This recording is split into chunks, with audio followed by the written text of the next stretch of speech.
Salam, haleluya saudara-saudara. Menanggapi video debat perkawinan beda agama. Demikian. Kalau seandainya saya dan istriku sekarang beda agama, saya akan tetap menikahinya walaupun emang nggak setuju. Karena bagi saya cinta lebih besar dari keyakinan, dan saya berprinsip bahwa alam semesta ini diciptakan atas nama cinta. Ya. Pertanyaan saya justru, apa pendapat Ustadz? MA tidak mengakui pernikahan beda agama. Padahal negara harus melindungi rakyatnya. Gimana kalau ada orang yang bunuh diri karena cinta dan karena nggak diakui? Ya, mohon maaf Bang, kalau kita berbeda. Kalau saya beda agama tidak bisa nikah. Karena salah satu tujuan hidup kita itu mencari ridha Allah. Saya hidup paling 70 tahun, syukur-syukur 80 tahun. Bagi orang beriman, ini dunia hanya sementara. Nah, kalau saya ikut nafsu misalnya ya, pendapat nafsu saya, yang penting saya cinta. Sampai seberapa lama cinta saya? Paling 70 tahun saya wafat. Ketika saya wafat tidak ikuti aturan agama, maka siallah hidup saya di akhirat. Yang saya anggap, yang saya bilang nih sorry, yang cinta beneran loh ya, bukan itu bisa mati. Ya. Mati itu artinya kalau nggak nikah itu. Kalau dia betul cinta beneran, mestinya dia ikut agamanya orang dicintai. Iya juga Mbak. Oke. Betul juga. Ya kan? Oke, baik. Terima kasih. Iya. Mahkamah Agung tidak mengesahkan ataupun tidak mengakui perkawinan beda agama sehingga mereka harus bersatu agama maksudnya, atau pindah agama yang kuat. Artinya siapa yang mau mengalah di antara dua pasangan calon ini silakan menikah, tetapi beda agama jangan. Nikah beda agama atau pernikahan antar agama itu memiliki status hukum yang kompleks di negara Indonesia. Secara hukum negara pernikahan beda agama itu pasangan memilih untuk menikah secara agama masing-masing atau dengan upacara yang simbolik. Udahlah, karena kalian nggak mau tapi tetap nekat untuk menikah, ya udah menikah dengan adat masing-masing aja, atau tidak mau juga ya menikah diam-diam. Yang penting ada saksi dan wali seperti yang dituntun oleh budaya atau negara tertentu. Hukum negara, nah kita sekarang bicara tentang hukum negara. Perbedaan agama tidak sah. Pernikahan diakui secara sah oleh hukum negara kalau sama-sama agamanya itu, entah Hindu dengan Hindu, Kristen dengan Kristen, ataupun Islam dengan Islam. Nah, hukum negara di dalam membuat suratnya nanti, ataupun kalau orang Islam itu surat nikah KUA, ya mestinya juga catatan sipil. Tetapi catatan sipil itu sudah diakui oleh negara sebagai bagian kepanjangan tangan negara untuk mencatat hal-hal yang begitu, termasuk perkawinan antar agama. Itu sudah berjalan selama ini.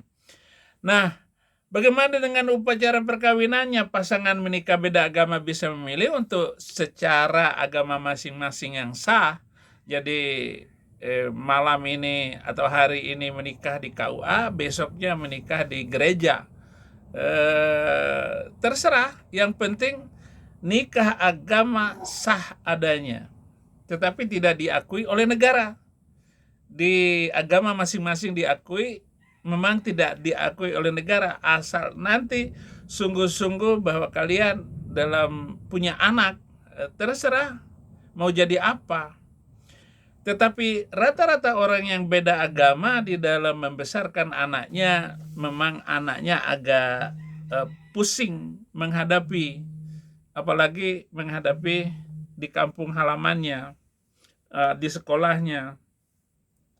Jadi begitu, saudara. Kemudian melakukan upacara pernikahan yang simbolik mengacu kepada agama tertentu, silakan. Perlindungan hukum meskipun perkawinan itu secara tidak sah hukum negara, pasangan tetap dapat mencari perlindungan hukum untuk kepentingan anak seperti hak asuh, nafkah, warisan, dan lain-lain.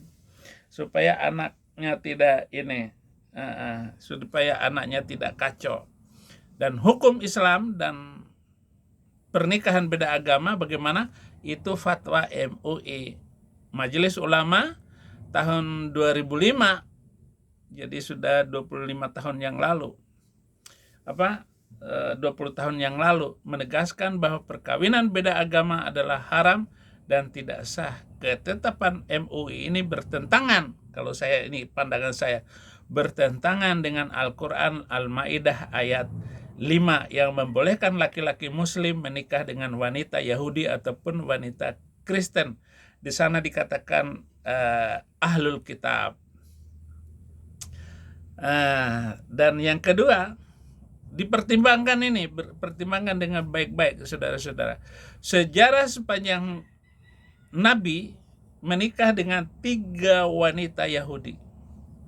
Wanita Yahudi tentu saja karena habis perang misalnya beliau ngerayangin orang Yahudi suku Bani Kinanah, lalu mendapatkan istri muda umur 16 tahun Safiyah binti Huyai yang sebelumnya suaminya juga dieksekusi di depan mata Safiyah. Berarti kan belum jelas bahwa dia langsung dikawinkan gitu. Jadi begitu saudara. Kemudian apakah Nabi juga menikah dengan Khadijah? Menikah dengan Khadijah itu pakai agama apa? Kan gak jelas. Muhammad belum beragama Islam karena waktu itu baru berumur 25 tahun. Menikah dengan Khadijah wanita Kristen janda dari seorang yang kaya. Jadi begitu. Ya. Nikah pakai agama apa waktu itu? Yang menikahkan itu Waraqah bin Naufal, pamannya Khadijah yang adalah seorang pendeta. Harus ditelusuri dengan baik kalau kita berbicara tentang agama. Tafsir ayat-ayat Al-Quran seperti surah Al-Baqarah 221 melarang perkawinan dengan orang musyrik. Itu kan orang musyrik, oke. Tetapi apa yang dilakukan oleh Nabi tidak sesuai dengan yang kita membuat hukum baru. Silakan aja pakai hukum negara, sudah. Mau agamanya apa, silakan. Dan jangan memaksakan negara oleh orang-orang yang bernegara dengan Pancasila. Ini yang penting ketuhanan yang Maha Esa. Menikah dengan membaca Pancasila, nggak usah syahadat di sana. Beberapa pandangan ulama Nusantara juga menegaskan bahwa nikah beda agama hukumnya adalah tidak sah. Silakan. Tetapi kalau dengan saya, sah semuanya. Asal diberkati dengan doa-doa. Jadi begitu. Demikian saudara-saudara penjelasan ataupun pandangan saya mengenai perkawinan beda agama. Tuhan Yesus memberkati.